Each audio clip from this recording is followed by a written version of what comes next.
Negosiasi itu ya sebuah tawar-menawar Iya, iya. kepentingan. Negosiasi itu bisa dilakukan oleh masyarakat kelas bawah, kelas menengah, atau kelas tinggi.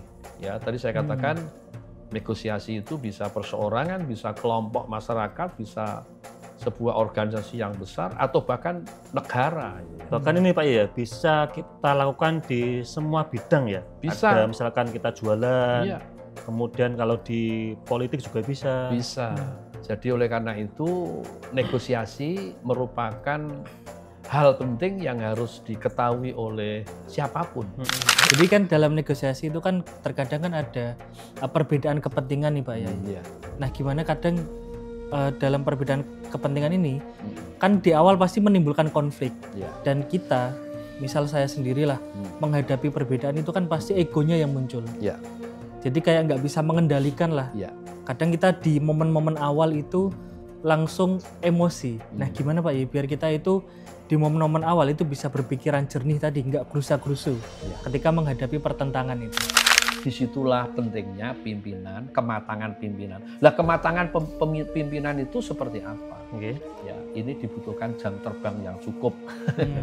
Ya, jam terbang yang cukup pun belum tentu mampu menguasai medan konflik. Disitulah tadi saya katakan prinsip kebenaran harus diutamakan. Oke. Gitu. Prinsip keadilan juga harus diutamakan. Prinsip saling menghormati, gitu. Sing kalah ora rumangsa Kalah.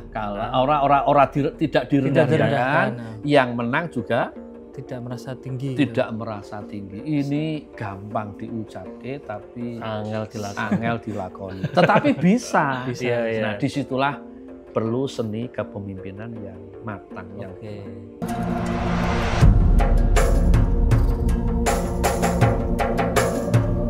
Assalamualaikum warahmatullahi wabarakatuh. Waalaikumsalam warahmatullahi wabarakatuh. Alhamdulillahirabbil alamin wa bihi nasta'in ala umurud dunya waddin sayyidina wa maulana Muhammadin wa ala alihi wa sahbihi ajmain. Rabbi shrah li sadri wa yassir li amri wahlul 'uqdatam min lisani yafqahu qawli amin. Pemirsa Majati TV, para penonton, sahabat ngopi dan pendengar radio DAI dimanapun Anda berada. Pertama-tama mari kita panjatkan syukur kita kehadirat Allah Subhanahu wa taala yang mana pada kesempatan kali ini kita bisa berjumpa kembali di acara ngopi ngaji online perkara Islam. Kedua kalinya sholawat dan salam semoga tercurahkan dari Nabi Agung kita Nabi Muhammad SAW. Semoga mahabbah kita kepada baginda Rasul dapat memudahkan kita hidup di dunia dan kelak di yaumil qiyamah kita mendapatkan syafaatnya. Amin amin ya rabbal alamin. Pemirsa Majati TV, para penonton, sahabat ngopi dan pendengar radio DAI dimanapun Anda berada. Alhamdulillah kita bisa bersua kembali di acara ngopi ngaji online perkara Islam dan malam ini kita sudah sampai di episode yang ke-227. Nah seperti biasa pada episode kali ini saya ditemani teman ngopi saya ada Mas Aldi. Mas Aldi, assalamualaikum Mas Aldi. Waalaikumsalam warahmatullahi wabarakatuh Mas Anis. Sehat Mas? Alhamdulillah sehat. Mas Anis gimana? Alhamdulillah sehat. Alhamdulillah. Nah ini malam ini kita spesial Mas Aldi. Kenapa nih Mas Anis? Ada tamu yang spesial, ini guru kita juga termasuk kita. Pengurus di Masjid Jawa Tengah. Iya. Beliau adalah Dr. Andes Kiai Haji Istajib. Assalamualaikum Pak Kiai. Waalaikumsalam warahmatullahi wabarakatuh. Sehat Pak Kiai? Alhamdulillah sehat Mas. Sehat. Ini kalau Mas Aldi saya lihat beliau itu jadi muda lagi. Karena semangatnya itu luar biasa beliau ini. Semangatnya masih muda. Nah Mas Aldi malam ini beliau kita rawakan ke sini kira-kira mau bahas apa ini? Ini berbicara tadi juga semangat muda ya Mas Anis ya. Ini kan beliau kan kita tahu juga aktivis juga Mas Anis. Nah ini mungkin kita akan membahas sesuatu yang penting bagi kita sebagai anak muda dan juga mungkin aktivis Islam lah. Yaitu tentang seni negosiasi Mas Anis. Oh ya, sesuai dengan apa ya background beliau kan dulu kan beliau juga aktivis di kampus, kemudian pernah jadi anggota DPR kan ya, kemudian juga seorang ulama juga. Iya. Dulu juga Tokoh katanya lah, tadi waktu sebelum ngopi itu cerita tentang sejarah Jawa Tengah. Yang mungkin penuh dengan negosiasi lah gitu. Heroik sekali tentang itu Mas. Nah, mungkin malam ini kita akan kupas tentang bagaimana itu kita bisa menjadi anak muda yang pintar negosiasi. Jadi tidak hanya pintar retorika, tapi juga pintar bagaimana itu kita membawa kesan positif ketika komunikasi, kemudian menghasilkan tadi. Ya, terutama dengan kalau misal kita ada perbedaan pendapat tuh Pak Yai, atau mungkin kita pengen melakukan sesuatu, itu kan kadang ada halangan-halangan yang mungkin kita butuh seni negosiasi di situ. Nah, mungkin nanti Pak Yai juga bisa menjelaskan sebenarnya seni negosiasi itu apa gitu loh Pak Yai. Nah, monggo langsung Pak Yai, bagaimana kita bisa menjadi anak muda atau orang Islam yang pintar negosiasi? Jadi negosiasi tema pada malam hari ini saya kira tema yang sangat menarik untuk menjadi dialog kita pada malam hari ini. Jadi negosiasi itu kan salah satu ikhtiar seseorang atau kelompok, ya, atau kelembagaan atau bahkan negara, gitu, dalam rangka untuk apa itu tawar menawar, ya, untuk tujuan tertentu, untuk kepentingan-kepentingan tertentu. Saya kira negosiasi kalau saya memaknai secara sederhana seperti itu, daripada dimaknai dengan makna-makna yang jelimet, ya, saya mengatakan negosiasi itu ya sebuah tawar menawar kepentingan. Negosiasi itu bisa dilakukan oleh masyarakat kelas bawah, kelas menengah atau kelas tinggi. Ya, tadi saya katakan negosiasi itu bisa perseorangan, bisa kelompok masyarakat, bisa sebuah organisasi yang besar atau bahkan negara. Gitu ya. Bahkan ini Pak ya, bisa kita lakukan di semua bidang ya. Bisa. Ada misalkan kita jualan, kemudian kalau di politik juga bisa. Bisa. Dan bisa kehidupan dalam kehidupan bermasyarakat, berbangsa dan bernegara juga itu pasti akan diwarnai dengan negosiasi-negosiasi tertentu. Itu namanya bagian daripada dinamika sosial. Jadi oleh karena itu negosiasi merupakan hal penting yang harus diketahui oleh siapapun.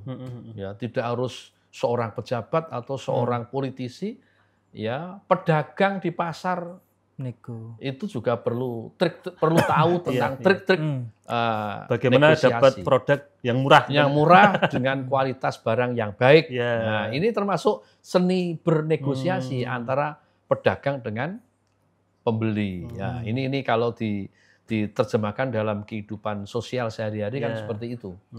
Ya, nanti sampai juga pada negosiasi yang dilakukan oleh para pemimpin negeri kita ini, termasuk juga apa yang pernah dilakukan oleh Rasulullah Muhammad Sallallahu Alaihi Wasallam di dalam bernegosiasi baik dengan orang-orang kafir Quraisy maupun dengan orang-orang Yahudi di Madinah. Itu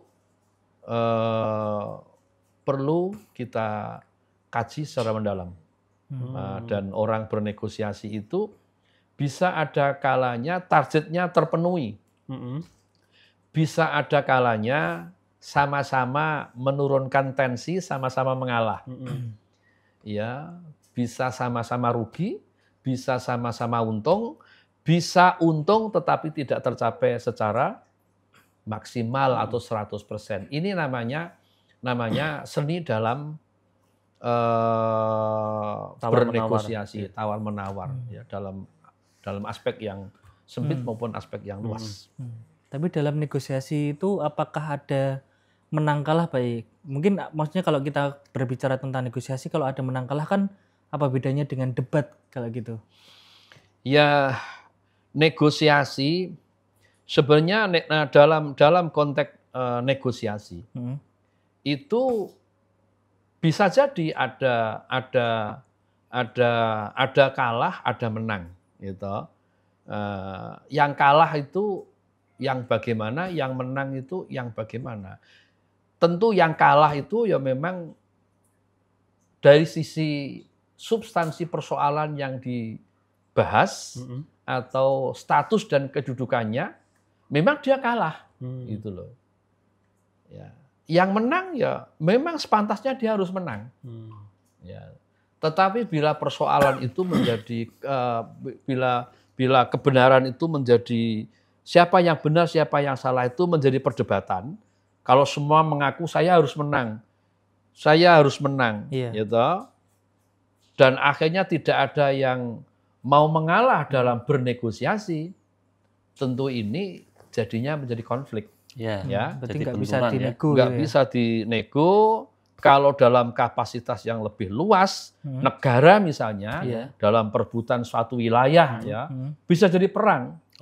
Contoh antara India dengan Pakistan yang sekarang masih berkecamuk itu kan sebenarnya kan persoalannya persoalan wilayah Kashmir dan wilayah apa satu itu loh ya, agak lupa saya itu, yang sebenarnya masalah itu sudah berpuluh-puluh tahun yang termasuk lalu. juga ini Pak Yai, antara Palestina dengan Israel. Ya, termasuk antara Palestina dan Israel tentang wilayah Gaza dan Rusia dengan Ukraina. Ya. Berikutnya nanti mana kita tidak tahu ya. Mudah-mudahan 6 negara ini cukup lah, kita tidak usah soal apa itu perebutan wilayah itu kita dengan China di laut Natuna, Laut Selatan itu ya. Mudah-mudahan ada negosiasi, sama-sama diuntungkan, sama-sama rugi, masing-masing negara harga dirinya tidak ada yang direndahkan. Jadi bisa damai. Bisa damai. Nggak ada orang yang sekuat apapun, kelompok masyarakat atau negara, nggak ada yang bisa hidup sendiri. Pasti dia butuh kerjasama dengan pihak lain, pihak luar. Disitulah pentingnya negosiasi. Nah ini penting Mas Aldi, Pak Yai. Gini Pak Yai, kan ini kan bicara tentang negosiasi kan. Sebelum kita melangkah ke tadi antar negara, kemudian antar kelompok, ataupun antar teman, antar individu kan. Saya pengen ini tanya Pak Yai, tentang bagaimana kita bisa bernegosiasi dengan diri kita sendiri. Kan kadang begini Pak Yai, antara pikiran dengan hati itu kan beda. Nah kemudian kan itu pertarungan kan. Nah itu kan bagaimana kita bisa benar-benar antara bisa pikiran dengan hati ya. Perang batin, perang apa itu? Perang pikiran dengan hati. Batinnya itu kan beda. Ini yang paling angel. Nah kira-kira ini bagaimana Pak ya biar bisa sinkron kemudian bisa mencapai tujuan secara bersama itu? Ya ini kalau ditanya soal yang begini-begini, yang halus-halus, yang lembut-lembut itu, itu jawaban saya dengan jawaban orang lain bisa beda-beda, karena itu menyangkut masing-masing. Subjektif. Ya setiap orang pasti ada persoalan-persoalan pribadi antara pikiran dengan hati. Itu kadang-kadang ada perbedaan ya. Apa iya sih antara pikiran dengan hati itu ada perbedaan? Apa iya? Pikiran kita menuju ke sana, hati kita ke sana. Pernah enggak? Kita merasakan seperti itu, pernah enggak? Tapi andai kata pernah, saya kira pikiran itu kan dari otak ya. Pasti pikiran itu pikiran yang positif, orang yang normal, ya dengan pikiran-pikirannya yang positif, pasti sesuatu pasti ada, katakan nilai-nilai kebenaran yang dipikir, pasti ada dasar-dasar, pasti ada nilai-nilai. Ketika pikirannya itu punya cita-cita, saya ingin kuliah di UIN Wali Songo misalnya, saya lulusan aliyah atau SLTA misalnya. Ini bisa jadi menjadi perdebatan dalam hati. Tapi hati kita itu koyo masih mamang-mamang, gitu. Mamang-mamang. Apa bisa aku kuliah di UIN kan gitu? Apa bisa saya kuliah di UIN? Apa bisa saya mengikuti perkuliahan di UIN? Nah, itu ya. Atau mungkin ini Pak Yai, yang jomblo Pak Yai. Jomblo. Bisa itu saya yang menikah sama si itu kan gitu kan? Ya banyak aspek. Bisa jadi seorang perjaka yang ingin naksir atau mencintai seorang wanita. Pikirannya karep tapi hatinya bimbang-bimbang. Nah, agama mengajarkan kan? Agama menuntun kita. Ketika kita ada satu kebimbangan untuk menentukan, ada yang namanya tuntunan sholat istikharah. Ya, ini malah cetro ini. Ya, ketika kita mengalami persoalan seperti itu antara pikiran dengan batin dengan hati itu malah bergejolak, tarung sendiri itu ya. belum ada titik temu, kita ada kebimbangan. Apakah saya harus menjadi seorang politisi atau saya menjadi seorang abdi negara lewat ASN? Ya, ada itu Pak Yai teman kita. Banyak aspek contoh. Ya. Gitu. Mungkin saya punya sawah 2 hektar. Apa saya harus menanam cabai atau saya menanam terong? Banyak contoh ini. Iya, iya. Maka disitulah saya kira saya juga baru tiba-tiba hati kita terarah pada agama kita, agama Islam menuntuni jikalau ada kebimbangan dalam hal pilihan tentang sesuatu yang akan kita pilih itu baik apa enggak, maka kita dituntun untuk sholat istikharah. Saya kira hampir setiap orang pasti ada kebimbangan seperti itu. Itu saya kira solusi yang paling tepat. Ya, artinya kita harus kembalikan kepada Allah lewat kepada sholat Allah, ya. Tetapi kembali kepada Allah, tawakkaltu 'ala Allah. Tapi pikiran itu juga harus dengan pikiran kita harus jernih, sabar, jernih kita dalam memilih tujuan-tujuan yang akan kita tuju. Tidak boleh kursa-kursu. Iya, gitu memilih jodoh itu jangan kursa-kursu. Aja kursa-kursu, anggur tubrak. Ya tadi.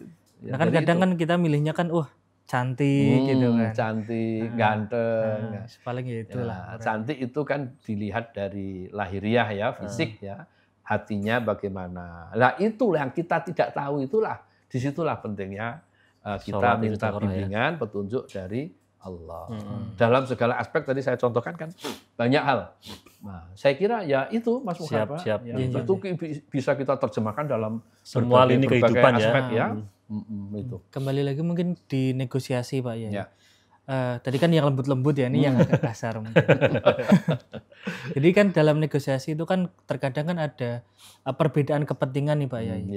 Nah gimana kadang dalam perbedaan kepentingan ini kan di awal pasti menimbulkan konflik dan kita, misal saya sendirilah menghadapi perbedaan itu kan pasti egonya yang muncul. Jadi kayak nggak bisa mengendalikan lah. Kadang kita di momen-momen awal itu langsung emosi. Nah gimana Pak ya biar kita itu di momen-momen awal itu bisa berpikiran jernih tadi, nggak gerusa-gerusu ketika menghadapi pertentangan itu. Ya saya menjawab pertanyaannya Mas Aldi ini, kalau saya contohkan misalnya awake dhewe iki senggolan nang dalan. Spione awake dhewe ditabrak, spione awake dhewe rusak, kono mong siset sithik ngono wae lho. Kalau orang di jalan kan umumnya gampang emosi, penderleng-penderlengan, saling menyalahkan. Ini yang sering kita lihat. Gitu. Banyak, jarang kita jumpai ketika ada persoalan di jalan tuh langsung spontanitas saling maafkan itu jarang. Mesti penderleng-penderlengan sih.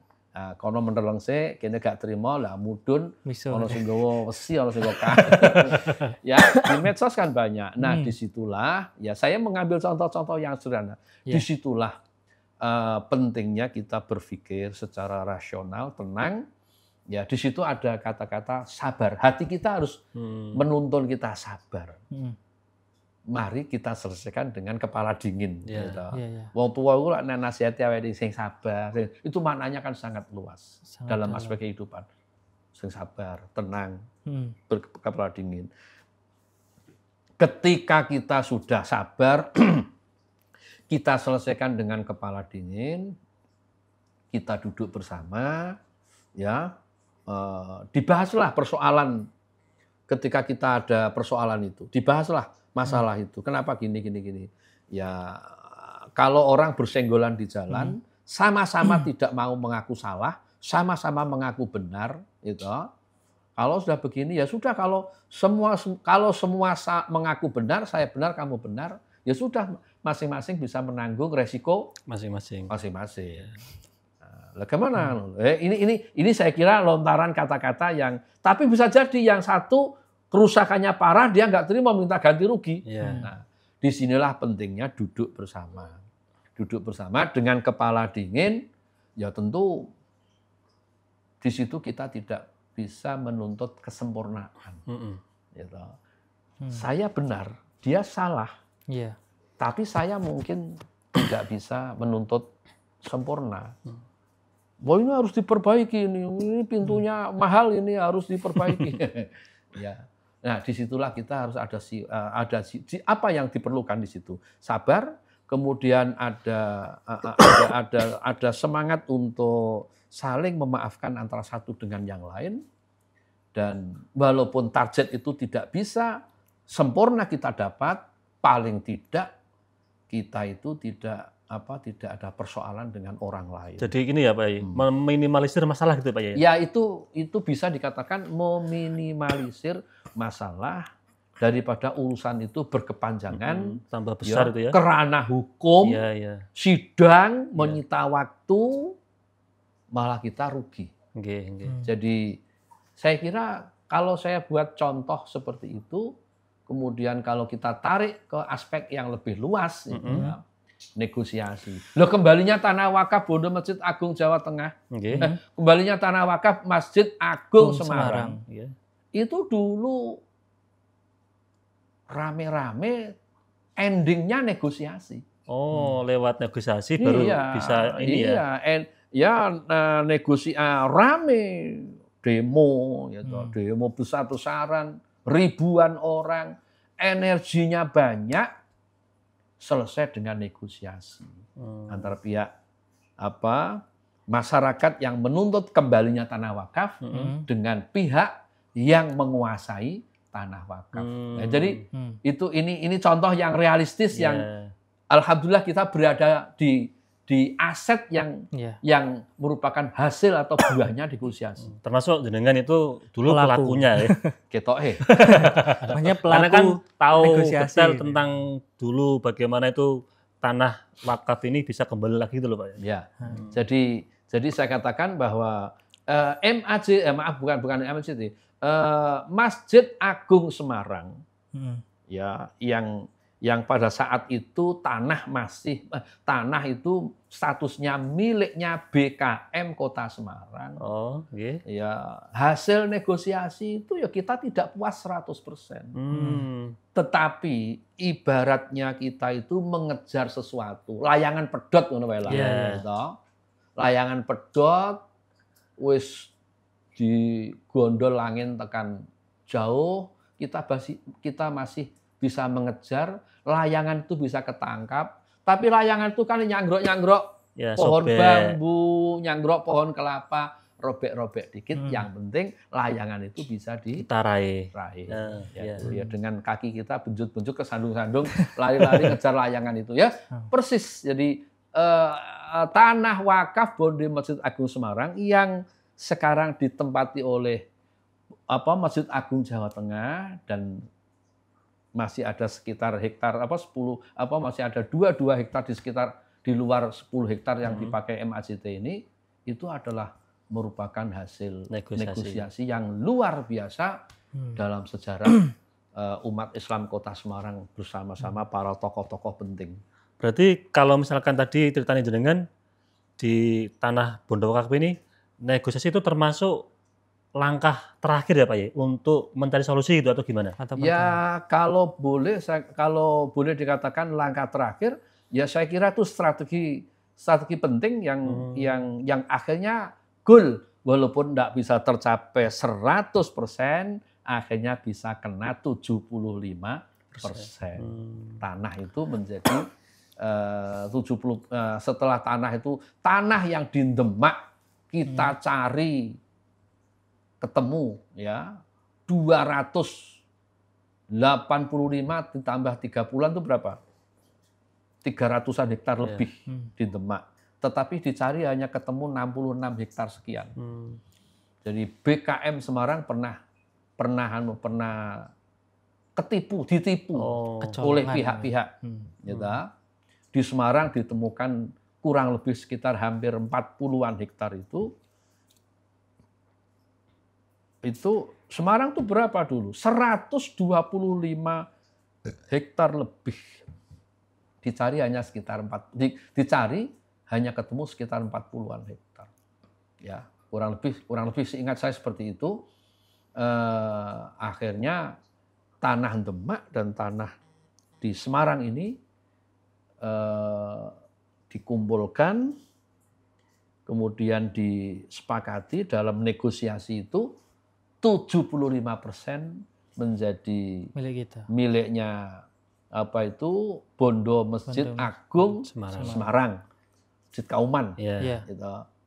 Kemudian yang 25% menjadi hak miliknya almarhum Pak Cipto Siswoyo, yang pada saat itu sedang rame-rame dengan proses yang bertele-tele. Yang akhirnya ada solusi lewat negosiasi. Ada solusi lewat negosiasi. Nah ini nanti ceritanya kita kaji menjelang lain waktu ya. Masjid Agung Jawa Tengah. Siap. Pak Yai, gini Pak Yai. Jenengan kan sudah mengalami berbagai macam peristiwa negosiasi nih Pak Yai. Sebenarnya prinsip-prinsip apa yang jenengan pegang Pak Yai ketika proses negosiasi itu jenengan lakukan? Prinsip-prinsip negosiasi ya. Tadi saya membaca, kalau saya membaca teori-teori negosiasi itu terlalu teoritis ya. Tetapi yang saya alami dan dialami orang-orang pada umumnya, negosiasi itu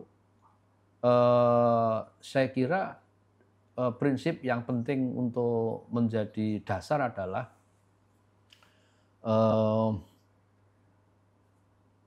target atau tujuan itu harus tercapai, harus disepakati dulu. Gitu. Harus disepakati dulu. Kemudian yang kedua, ketika target itu diinginkan, kita harus punya prinsip adil, ya, adil. Adil itu yang salah ya salah, yang benar ya harus benar. Termasuk kalau kita salah. Iya, jadi prinsip keadilan itu menjadi penting, sangat mendasar, karena siapa sih ya orang yang tidak mendambakan keadilan, gitu. Sehebat apapun, sekuat apapun, kalau kita menyelesaikan masalah, adil itu harus junjung dengan tinggi. Kalau tidak, ya itu hasilnya tidak baik. Katakan hari ini selesai negosiasi, gitu. Tetapi selesainya tidak diselesaikan dengan keadilan, dengan secara adil. Anak cucu kita nanti akan menuntut keadilan lagi. Gitu. Dampaknya sampai anak cucu ya? Dampaknya sampai anak cucu. Oke. Zaman tuh makin lama generasi itu makin lama makin pinter kan gitu. Situasi makin kompleks. Nah, dulu kalau saya bercerita tentang tanah wakaf Bondo Masjid Agung Semarang, dulu itu negosiasinya tidak baik. Yang satu berupaya jujur, pihak yang lain semangatnya rakus. Dia ingin uang sedikit tapi ingin banyak hasilnya. Sehingga anak cucu ya protes. Nah, itu yang kami alami. Ya alhamdulillah pada saat itu saya, Prof. Nur Rahmat, Pak Yai Ahmad Daroji yang sekarang Ketua MUI Jawa Tengah, ya delala itu mendapat mandat jadi anggota DPR Provinsi Jawa Tengah. Ya, jadi itu betul saya amati. Perjanjian dulu, perjanjian dalam ruislah tanah itu ada pihak yang kurang hati-hati. Ya, siapa yang kurang hati-hati, dan siapa yang rakus. Itu saya sudah 100% bisa menyimpulkan. Jadi akhirnya anak cucu kita kena dampaknya ya. Kena dampaknya sehingga pada tahun 1999 awal meledaklah persoalan yang sudah dianggap selesai zaman dulu pada tahun 80-an dianggap selesai. Gitu. Kemudian tahun 1998, 1999 masalah itu muncul ke permukaan lagi dan alhamdulillah selesai. Insya Allah selesainya ini karena ada win-win solution. Ya, ada keadilan tadi ya. Ada keadilan. Kalau versi kami BKM beserta tokoh-tokoh Islam, tokoh-tokoh masyarakat pada saat itu ya kami sudah menggunakan prinsip-prinsip keadilan. Karena itu dulu tanah masa kolonial Belanda yang dimandatkan ke Ki Ageng Pandan Arang, kemudian dikelola oleh BKM Kota Semarang yang dijadikan aset tanah wakaf Bondo Masjid Semarang, tiba-tiba diakuisisi atau diambil alih. Sebenarnya dulu itu dulu itu ada rembukan resmi. Ruislah itu tanah nokene tanah di Gayam Sari di mana ini di Sambirjo seluas 125 hektar lebih dalam perjanjian ditukar dengan tanah di Demak 285 hektar dengan kriteria tanah itu harus irigasi teknis, tanah subur. Ternyata dicek itu bohong. Sertifikat bunyinya 1 hektar, 1,2 hektar. Nek 1,2 hektar kan 12.000 meter ya. Ketemu dicari hanya fisiknya hanya ketemu 2.000 meter. Artinya kan itu ada yang nggak adil itu ya Pak? Nggak adil ya. Artinya mau loh Mas, ono sing rakus. Saya ingin itu namanya PT Sambirjo, PT fiktif. Nah, Pak Yai, ini menarik Pak Yai, tapi sebelum kita lanjut, kita akan jeda yang mau lewat dulu.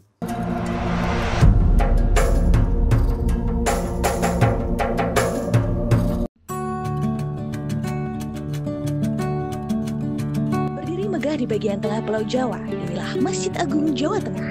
Tak sekedar menjadi tempat ibadah, namun juga destinasi religi yang asyik, bersejarah, dan mendunia.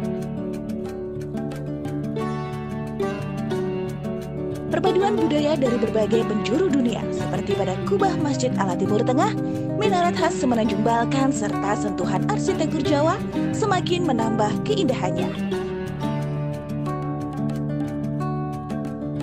6 buah payung raksasa, gerbang Al-Qanatir khas Kolosium Roma, serta area manasik dengan replika Ka'bahnya menambah kemegahan setiap sudut Masjid Agung Jawa Tengah. Menjulang setinggi 99 meter, puncak Menara Al-Husna menyajikan panorama kota Semarang yang menakjubkan. Tak lupa, museum yang semakin menambah wawasan kita tentang perkembangan Islam di Jawa Tengah.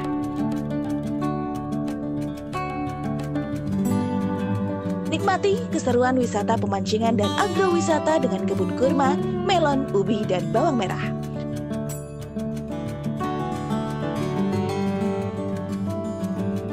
Tak perlu khawatir mencari penginapan. Hotel Geraha Agung siap melayani para pengunjung yang ingin beristirahat. Tersedia pusat olah-olah yang menyediakan berbagai souvenir dan kuliner khas kota Semarang. Mari nikmati wisata keluarga yang asyik dan seru di Masjid Agung Jawa Tengah.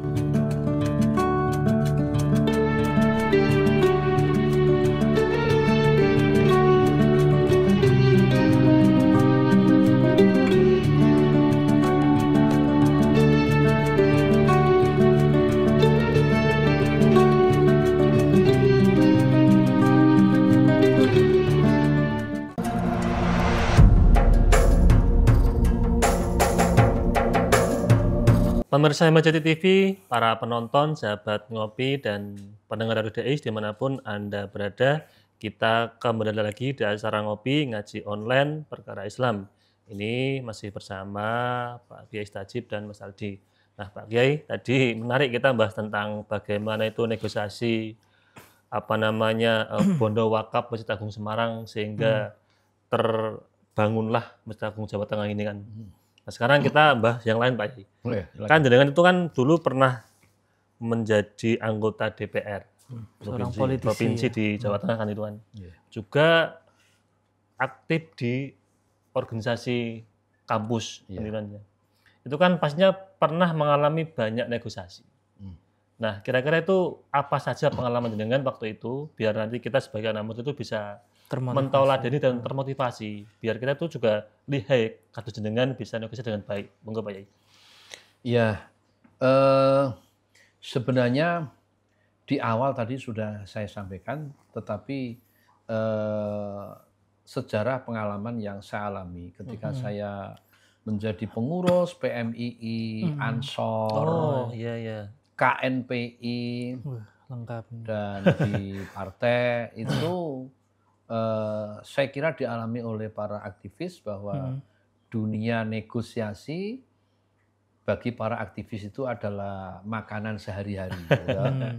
Karena berorganisasi yang punya semangat pengabdian kepada masyarakat tentu juga punya rencana-rencana, punya program-program, atau ada musyawarah-musyawarah yang pasti tidak bisa kita lepaskan dari hal-hal yang namanya negosiasi itu sendiri. Nah, tadi sudah saya katakan bahwa misalnya ketika ada forum musyawarah tingkat provinsi, terjadilah ada persoalan dalam organisasi yang perlu dimusyawarahkan. Terjadilah perdebatan antara sebagian pengurus dan sebagian pengurus. Disitulah kita dituntut untuk menjadi orang yang matang di dalam berorganisasi. Berorganisasi itu kan boleh dikata melatih diri kita untuk menjadi orang-orang yang bisa memanage sendiri, memanage organisasi yang pada akhirnya nanti sewaktu-waktu kita itu akan menjadi pemimpin. Apakah pemimpin skala menengah, skala yang lebih besar, kita sudah punya pengalaman-pengalaman kepemimpinan. Kepemimpinan itu tidak bisa dipisahkan dengan negosiasi. Hal-hal yang bersifat negosiasi. Artinya negosiasi menjadi hal penting dalam satu organisasi atau sebuah kepemimpinan. Maka di situ tadi saya katakan tentu ini arahnya tetap kembali kepada prinsip, gitu. Prinsip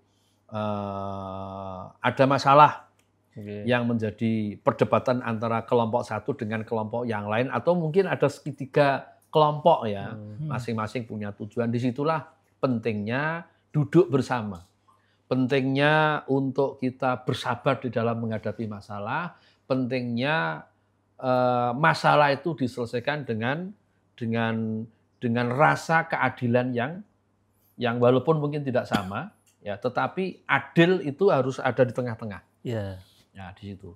Atau mungkin dalam bentuk yang lain, misalnya kita bermusyawarah untuk mungkin dalam konferensi, dalam musyawarah daerah, ada dua kelompok yang kepentingan figurnya berbeda. Nah, ini biasanya itu merebutkan calon ketua terpilih itu. Ketua. Yang satu milih figur aku apa ini? Ini orang aku ini produk MACT. Dengan kopi, yang satu mendambakan pimpinannya cangkir, yang satu botol air ini. Tentu ini kalau tidak di-manage yang baik, kalau tidak ada negosiasi, akan menjadi konflik yang berkepanjangan, yang akhirnya menjadi masalah, disharmoni antara satu dengan yang lain dalam satu organisasi, atau mungkin dalam kelembagaan yang berbeda. Milih ketua KNPI tingkat Jawa Tengah atau mungkin tingkat Kota Semarang itu kan dipilih oleh ormas-ormas pemuda yang jumlahnya puluhan. Ya, kepentingannya berbeda-beda. Yang satu ingin botol ini, yang satu ini. Ini kalau tidak hati-hati bisa menjadi perpecahan. Nah, itu sering dialami oleh para aktivis. Saya kira teman-teman yang muda-muda di sini para aktivis saya kira sama. Di IPNU atau IPPNU atau di mana pasti disitulah saya kira nilai-nilai kebaikan harus kita kedepankan. Adil sudah sering kita singgung tadi ya, nilai-nilai kebaikan. Nah, aku milih botol ini, plusnya ini, negatifnya ini. Kalau kita milih cangkir, ini isinya ini, plusnya ini kita ya. Ini namanya kita pertimbangkan mempertimbangkan. Ini namanya negosiasi yang bersifat normal dan wajar. Kadang-kadang ada negosiasi yang sama-sama tegang. Iya, apa itu? Sama-sama emosi. Ya mungkin bisa juga tentang figur. Nek ora botol aku moh. Nek ora cangkir aku moh. Ini bisa pecah. Anda lihat itu di TV. Lempar-lemparan kursi, gebrak-gebrakan meja, sehingga ada ormasnya sama, tapi ada ormas bentukan Jakarta, Kongres Jakarta, dualisme kepemimpinan. Yaitu jadi ini yang saya kira menjadi tren kehidupan sosial kemasyarakatan kita. Ya, sekarang itu hal-hal kayak gitu tuh kayak sudah lumrah tuh Pak ya. Kayak dianggap kalau saya anggap itu ujian bagi kita di dalam berdemokrasi, gitu. Teorinya sudah kita ketahui, tapi pengendalian diri, hawa nafsu, hati yang kadang-kadang susah.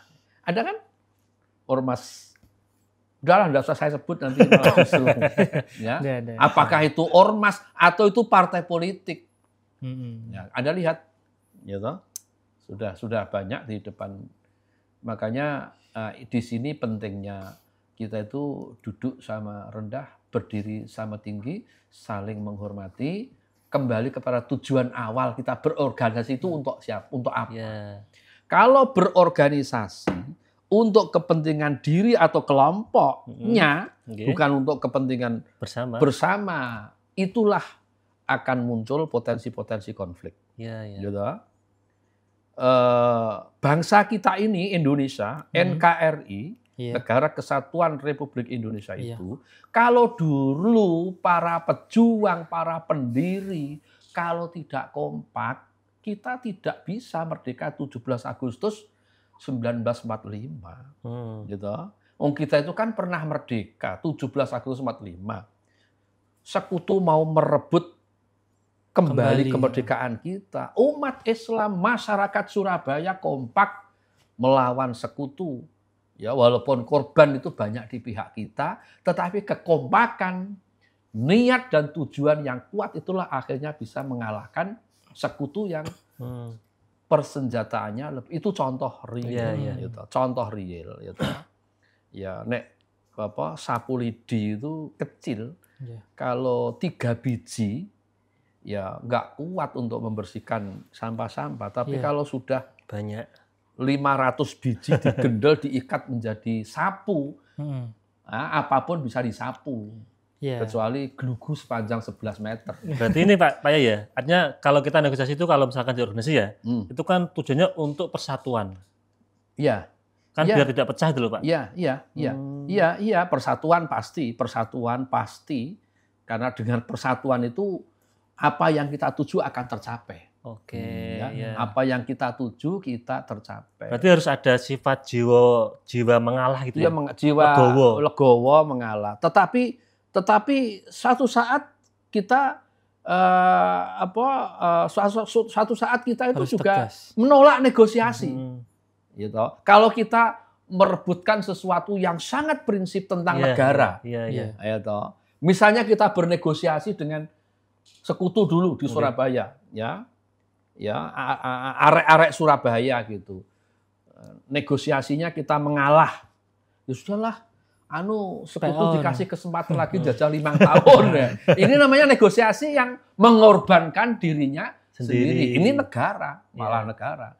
Nah, alhamdulillah kita hidayah Allah begitu kuat kepada para pejuang-pejuang kemerdekaan dan yang mempertahankan kemerdekaan. Alhamdulillah kita bisa kembali merdeka, melanjutkan kemerdekaan 17 Agustus 1945. Yang termasuk bisa melahirkan Hari Santri dengan jihad fi sabilillahnya, resolusi jihad dari Syekh Kiai Haji Hashim Asy'ari menjadi luar biasa. Nah, ini hasil dari bagaimana kita bisa negosiasi dengan baik. Iya, kemudian timbullah persatuan. Iya, jadi saya tadi di awal-awal agak lupa. Kita semua agak lupa. Ternyata negosiasi itu kadang-kadang kita harus mengalah, sama-sama menurunkan tensi. Kadang-kadang kita juga tidak boleh mengalah. Oh gitu Pak ya? Iya, contoh seperti kita mempertahankan kemerdekaan. Ya. Kita kan tidak ngalah itu. Iya. Babak belur dilakoni kan itu. Ngalah, udah negosiasi, udahlah biar sekutu jajah Indonesia lagi. Ya, itu. Nah ini mengalah yang salah ini. Ini mengalah yang salah. Berarti ada kalanya kita itu harus tegas dan juga fleksibel Pak ya? Iya, kita tegas, kita fleksibel bila memenuhi prinsip-prinsip keadilan. Jadi tergantung konteksnya Pak? Ya tergantung konteks. Lah dulu tuh penjajah kan sudah mengeruk kekayaan kita, sudah menjadi kita sudah punya kita sudah banyak korban di pihak kita. Ya. Masa kita harus mengalah? Ya kita itu kan tidak adil ya Pak ya? Tidak adil. Nah artinya apa? Harus ternyata dilawan. Negosiasi itu keadilan harus diletakkan di tengah-tengah. Ya, keadilan. Karena sudah terlalu lama kamu menjajah kami, jangan teruskan. Saya berani ya mati, boleh dikatakan begitu. Iya. Itu kalau di negara kita Pak. Ya. Kalau misalkan dulu waktu Rasulullah apakah juga ada negosiasi? Kan dulu juga ada cerita tentang perjanjian Hudaybiyah itu kan juga. Iya. Jadi negosiasi, semangat negosiasi atau prinsip negosiasi, ya. Pada masa Rasulullah itu betul-betul dilakukan nampak dan dilakukan oleh Rasulullah ya. Ya, ada namanya perjanjian Hudaybiyah antara Rasulullah, sahabat dan kaum muslimin muslimat dengan orang-orang kafir Quraisy gitu. Setelah kenabian Rasulullah Muhammad SAW itu setelah Nabi mendapat wahyu itu didakwahkan, disampaikan dengan apa adanya. Kan orang-orang kafir Quraisy kan tidak meyakini dan mengganggu. Gitu. Kita patut bersyukur ada keluarga Rasulullah, pamannya ya, sama Sayyidina Umar bin Khattab, yaitu tokoh dan orang berpengaruh di sana, masuk Islam, ya, kemudian Rasulullah menjadi saat perjanjian Hudaybiyah itu posisi Rasulullah menjadi diperhitungkan oleh orang-orang kafir Quraisy yang sebelumnya itu Rasulullah dimusuhi, difitnah, dilempar, semacam-macam lah ya. Ya dibunuh, kaum muslimin muslimat dibunuh, ya. Tapi berkat negosiasi itu, walaupun sejarah perjanjian Hudaybiyah itu ya dengan negosiasi dengan tokoh-tokoh kafir Quraisy di Mekah, Rasulullah menurunkan target. Boleh dikata Rasulullah itu mengalah. Karena untuk kepentingan bersama ya, Pak. Enggak mengalah. Sampai para sahabat itu ada yang kecewa. Oh, iya. Orang puas. Iya. Tidak puas dengan keputusan Rasulullah. Orang puas tapi orang wani rame-rame protes. Ya, puas gitu. Tetapi Rasulullah punya prinsip yang kuat, ini demi kepentingan jangka panjang. Kaum muslimin muslimat, para sahabat itu sadar. Oh, inilah keputusan terbaik itu ya. Keputusan terbaik. Walaupun tidak memuaskan pada saat itu, tapi di kemudian hari ternyata manfaatnya besar bagi kemajuan umat Islam di Mekah. Ya, jadi saya katakan bahwa negosiasi itu bisa ada kalanya mengalah untuk menang, gitu Mas. Nah, seperti yang dicontohkan oleh Rasulullah Muhammad SAW. Termasuk juga negosiasi Rasulullah dengan orang-orang Yahudi di Madinah. Ya, itu kan juga pernah terjadi. Yang pada akhirnya dakwah Rasulullah itu bisa berjalan dengan baik. Gitu. Tapi tantangan yang paling berat itu ketika Rasulullah menghadapi orang-orang kafir Quraisy yang selalu memusuhi dakwah Nabi sampai taruhannya harta dan jiwa raga. Nah, sampai pada akhirnya ada semangat untuk hijrah di Madinah itu sebenarnya kan dalam rangka supaya dakwah Islam itu tetap berkembang. Nah, itu jadi kapanpun, dimanapun negosiasi itu akan menjadi dunia kehidupan manusia. Artinya itu keseharian kita tetap akan melibatkan negosiasi, Pak ya? Ya, akan selalu dihadapkan pada proses-proses negosiasi, baik skala kecil maupun dalam skala besar. Ya contohlah Presiden kita Bapak Prabowo Subianto. Gitu.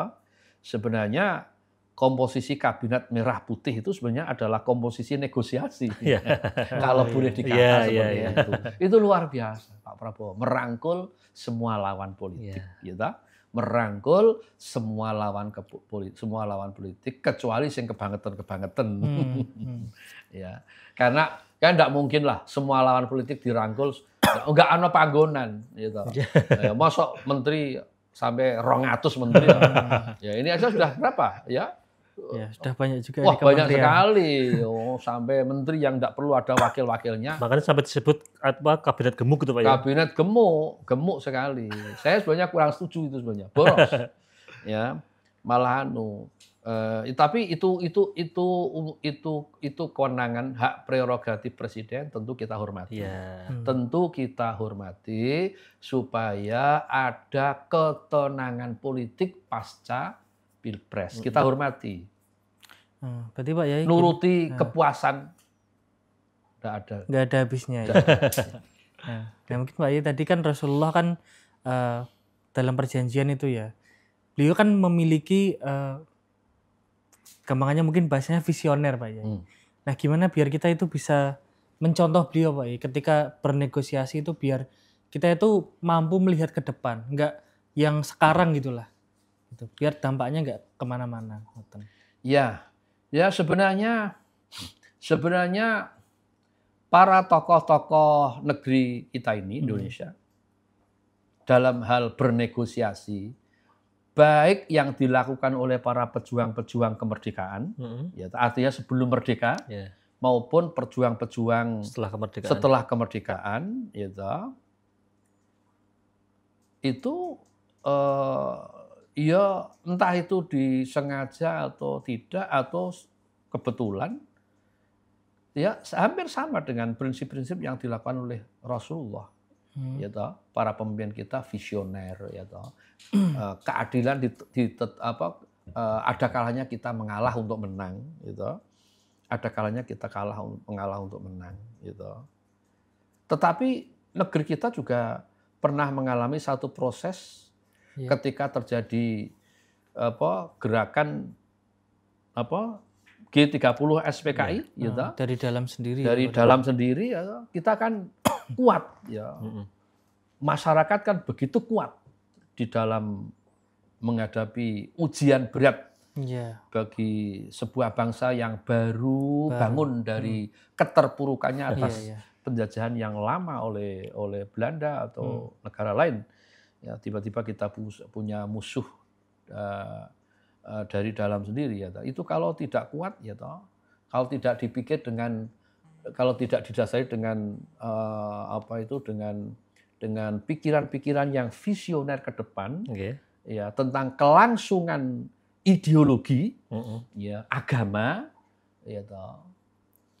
saya kira negeri kita tidak akan bisa menjadi seperti ini.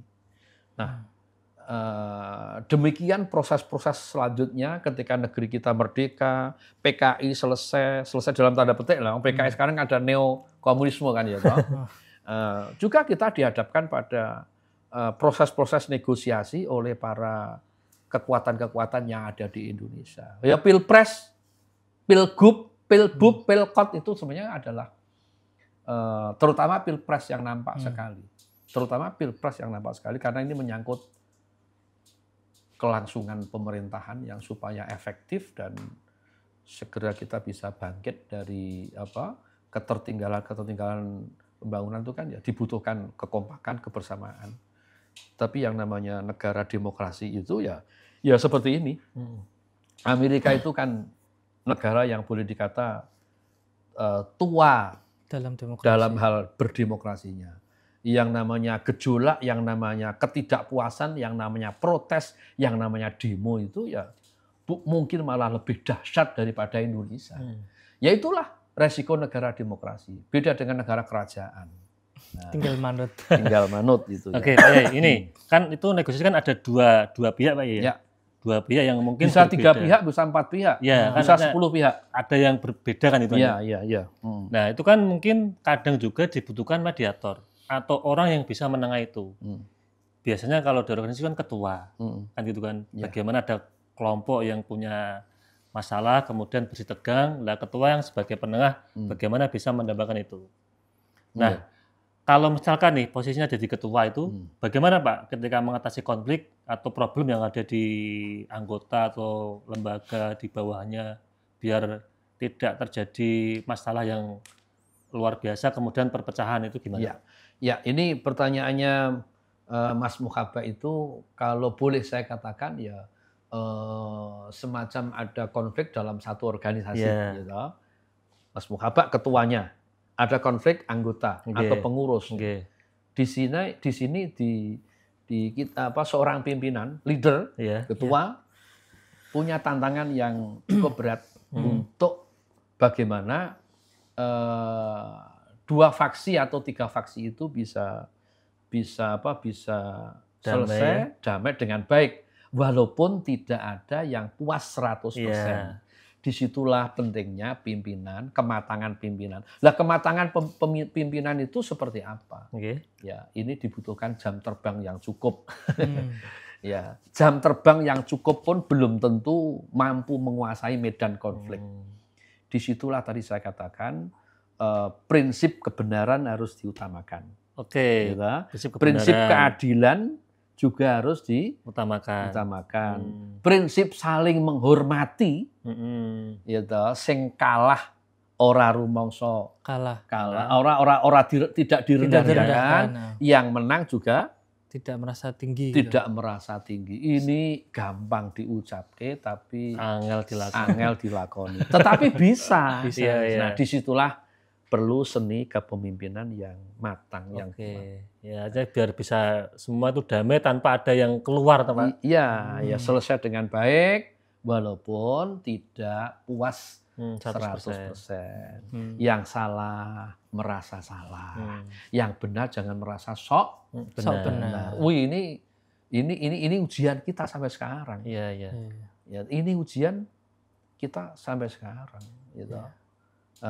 Dan orang-orang yang pintar-pintar berdemokrasi, orang-orang yang bisa berbicara daki-daki, belum tentu ketika dihadapkan pada problem-problem konflik itu bisa selesai. Artinya pintar teori belum tentu pintar praktek, Pak ya? Iya. Tadi prinsip jenengan itu juga menurut saya sangat bagus tuh Pak Yai. Yang tadi yang benar itu nggak merasa sok benar. Karena kan kadang kita ketika kita memang memegang kebenaran itu kan jadi merendahkan gitu Mas. Jadi seolah-olah itu yang lain salah itu Mas. Iya. Itu yang kemudian malah menjadikan kita nggak bisa bernegosiasi. Iya, nggak bisa akhirnya jadi konflik. Iya. Nah, kalau antar negara jadi perang tadi itu. Iya. Kalau dalam satu lingkungan kecil RT ya jutaan. Iya. Karo tonggone rapi. Karo tonggone gak rukun, ya toh. Nek dalam keluarga misalnya antar kakak beradik bisa jadi tidak saling mengunjungi antara satu dengan yang lain. Karena merasa benar. Iya, jadi ini emang tadi saya katakan perlu jam terbang yang tinggi. Jam terbang perlu. Ngopinya yang paling pahit Pak ya. Pahit 3 gelas.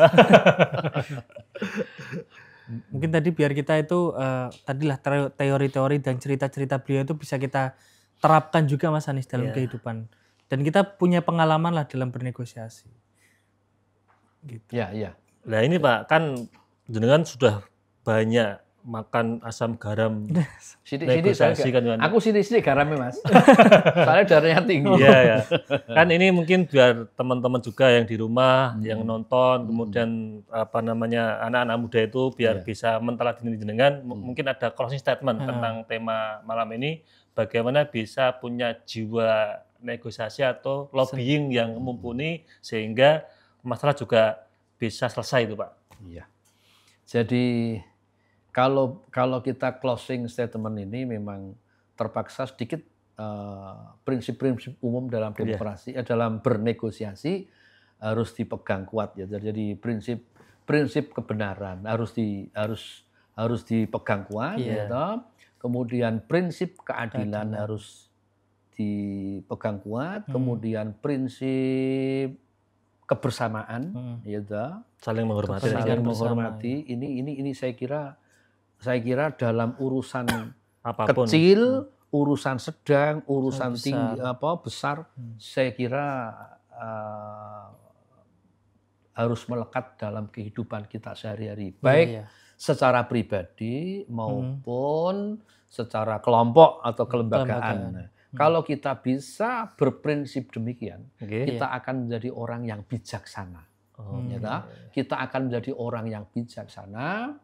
Kalau kebijaksanaan, keadilan itu bisa tercipta dalam kehidupan apa saja, baik dalam kehidupan bermasyarakat, berbangsa dan bernegara, dalam keluarga yang paling kecil, saya kira kedamaian itu akan terjadi di mana-mana.